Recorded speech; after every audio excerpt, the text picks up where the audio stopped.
Hello, everyone, and welcome back to Casual Conversations. I'm Cash. And I'm Quill. And today's topic is, do you need more realism in RPGs? I do. I do need that. Need that really, really bad. But, okay, I am ready.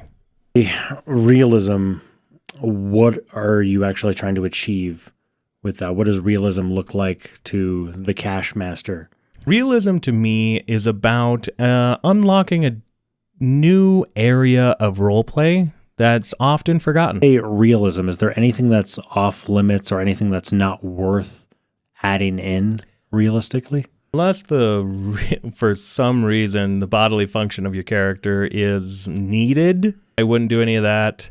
Intimacy, narrate around that, usually. Topic stuff that would be a little sensitive to some people based on their own histories. And which you can probably find that out in Session 0, the consent form. Of course, yeah. So like get those forms out, anonymous or not, go over it with your players. Just make sure that people are really in the know, a lot of communication, things like that. But that's realism-wise, I think the only things that I would really exclude, whatever makes sense narratively. When you're talking about adding realism, you have your own set of rules when it comes to what you want to add into the game itself. Absolutely. Over the years, I've really handcrafted a lot of the rules, and most of them I pulled out of the back of the DMG. And one of them I stole from another very popular DM.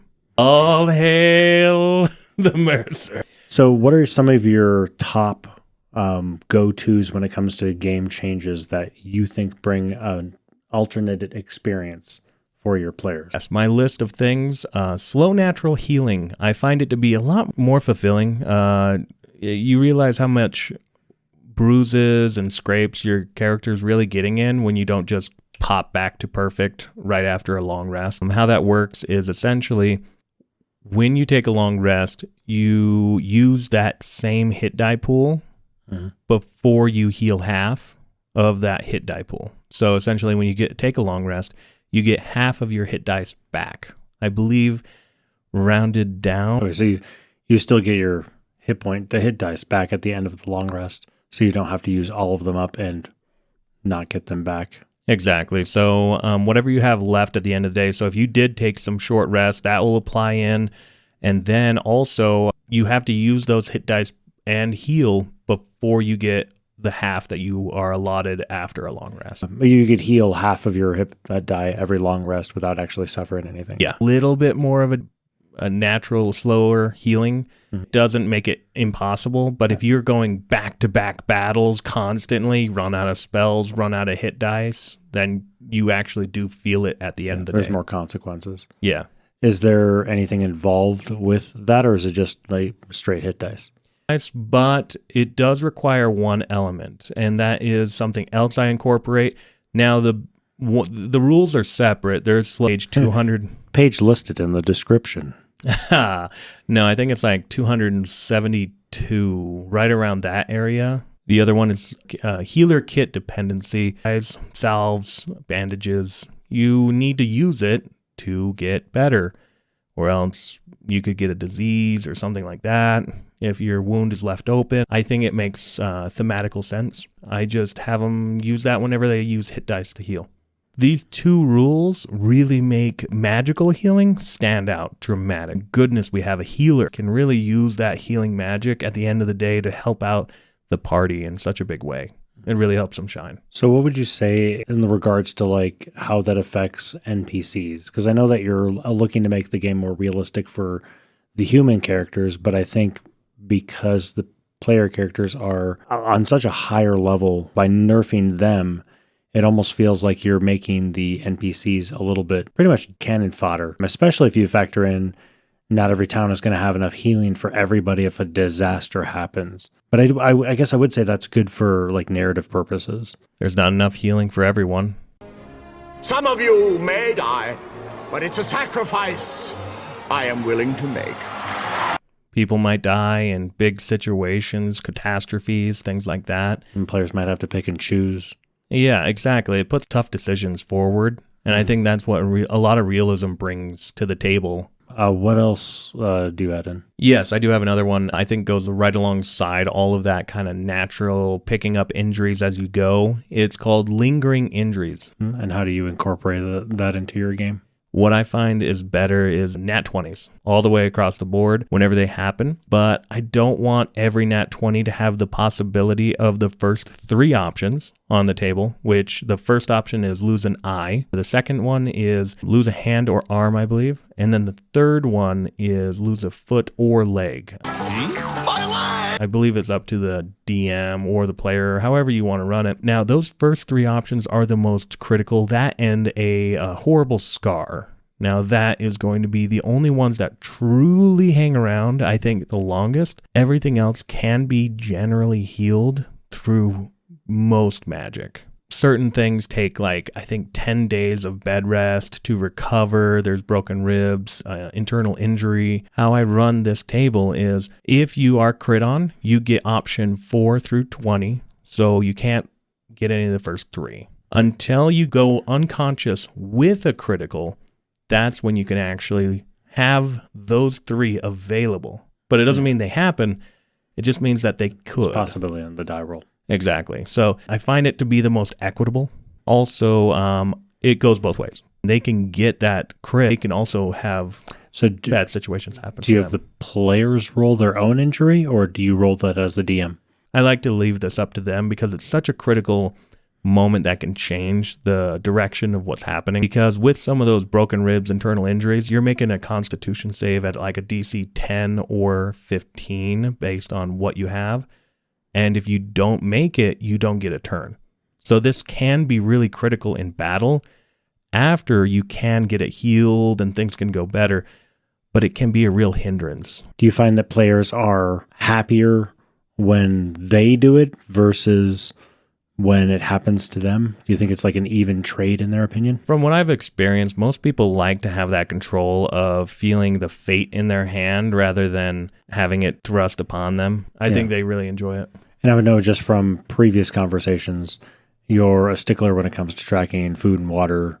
Yeah. What about ammunition? I think it's nice. That's getting a little bit nitty gritty. The DM. That's where you draw the line? Another line. A little fainter line. I do ask my players to actually keep track of their ammo and what they're firing, because I believe it makes a really great narrative base when they are having some downtime, making camp, things like that.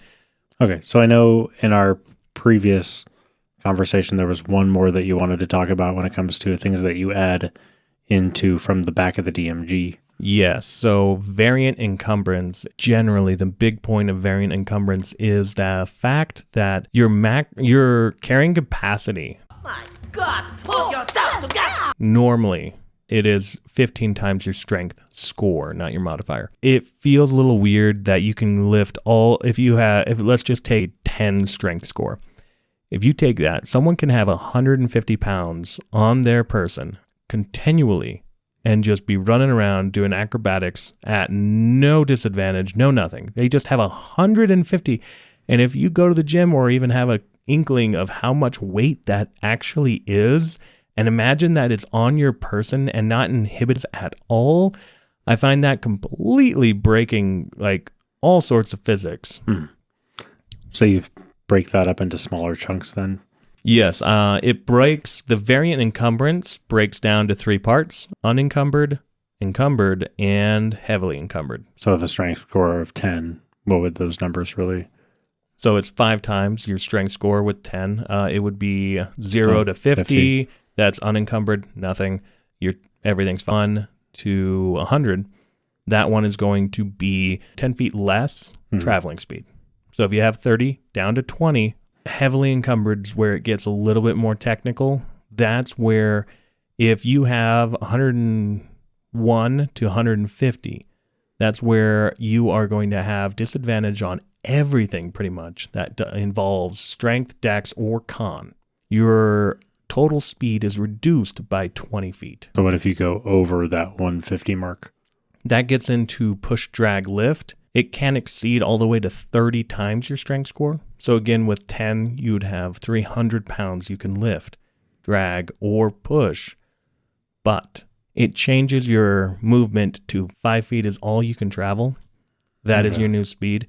It's also really good for dragging people. In those critical moments, in the dramatic, I need to get this person out of a burning building, want to throw it up to odds and be like, oh, you didn't get him out of the burning building because you didn't roll high enough. You could literally just be, what is your strength? I don't know if I'm sold on it completely, but anyway.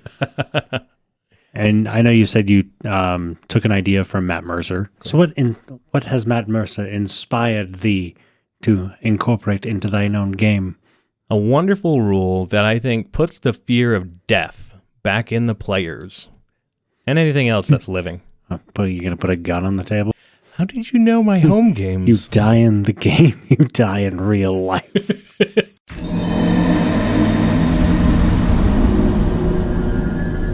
When it comes to that, it is the Fading Spirit rule that Matthew Mercer made. I looked it up online, found somewhere where it actually had more of the rules typed out. Link in the description.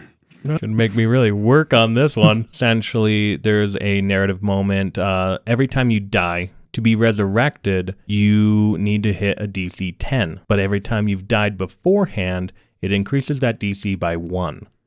Okay, I mean, I can agree with that. That one actually makes sense to me, where the spirit is harder to pull back from death. Yes, and if you fail on the first try, that character's permanently stuck in the afterlife, gone.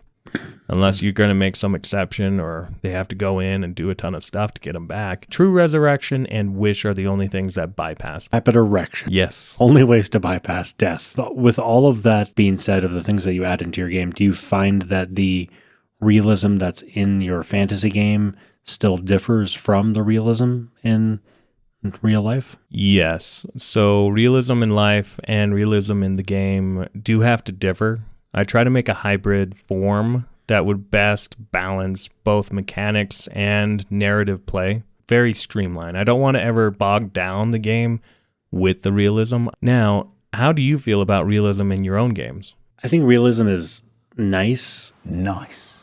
To a point, but I don't think anything should ever trump the flow of story and player enjoyment. I don't necessarily feel like I should have my players file their taxes on the gold that they made in each different kingdom. Like the shopping episodes are bad enough versus the accounting episodes would be even worse. I agree completely.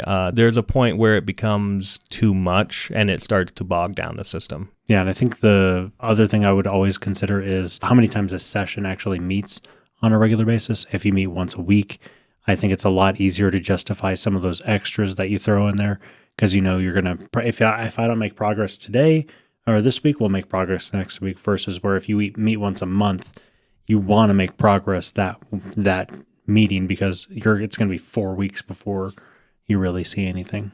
Yeah, no, I agree. If that were the case, I would say that the DM and players might be able to kind of just get some of that little paperwork stuff kind of out of the way. Though I would say that I think that some games, some RPGs will benefit better from hyper-realism, especially if you have any horror games or like odd sci-fi games or games that are grounded in reality. I think the Stargate RPG, Stargate SG-1 RPG is actually a pretty good example of that. Whereas I find when I play Dungeons & Dragons, my thought always goes to a medieval setting, which was a simpler time or has simpler mechanic, and there's not a lot more that you can do with certain things. So just getting over some of those challenges quicker just seems more appropriate. Yeah, no, I understand. Just kind of cutting out the fat and keeping things lean when you need to. Just the setting is going to be more the clarifier and the kind of game that you as a group want to play. You find that with your extra rules that you input, that it changes how the players approach different problems or how they set up their character? I definitely think that it is a factor, for sure, one way or another. When it comes to travel, it can also be a really big thing with narrative play in forethought. Yeah, but I find a lot of DMs that I've played with would offer bags of holding, haversacks, quiver of infinite arrows. they don't want to track a lot of that stuff. They don't want to have to be bothered with the encumbrance. They don't want to be bothered with a lot of this other additives. Yeah. I like it being there as a factor so that it's always something you can fall back to with that kind of stricter number keeping, that realism. But of course, it's a magical world where you can get around those things, and I'm perfectly good with doing that. I just want it to be a factor, and that's why you chose those magic items. Yeah, so if a player has a magical item or a skill that can bypass one of those, you're okay with just letting those go. Oh, if you had to run a game using my approach, what would you keep? I think I do like the healing side of it. Not necessarily the healer's kit, because I think that's a little bit much for my DMing style. But I do always kind of have the feeling that healing over a long rest is just absolutely ridiculous. Though I can fully understand why it's that part of the game, so that it's not crippling to a player, especially at a low level. Yeah. So what is one thing that you may have gotten from this discussion that changed your outlook on realism? I do kind of have a better understanding of why you would put them in there or why they would be enjoyable. What about you? Anything that from our discussion that you would take away from? Healer Kit Dependency. The more I think about it, the more I'm like, yeah, it would be tough for 5 gold for a villager to have. And also how that would work with some churches, stuff like that. The interactions between, stuff like that. So do RPGs need more realism or just better judgment? Let us know in the comments down below. And don't forget to like and subscribe. Thank you. Yeah, great, guys. We're done now. I asked the last question. Woo! Totally not scripted at all. It doesn't have to. You're going off script. I can't do it. God. Hit me again. I wish I could, but the table's too long. Are you just going to cram everything right in there? The hole only has so much. How much nitty gritty realism do you need, boy? Healer's kit don't cure that. Ugh. Don't mean to bore you. I feel like I could hear myself peak right there with how hard I came in. I just feel like I'm thinking that I'm a genius. One tank Thompson. One take Thompson here. Maybe we should cut that out. I don't want to be sacrilegious to some Catholics or something. We don't have that one. Nobody cares. I care. ChatGPT wants me to tell you thank you for everything. Gosh, dang it. That's good. There's nothing I'm missing. With passion. With passion. More energy. Continue. Like, comment, subscribe, touch me gently.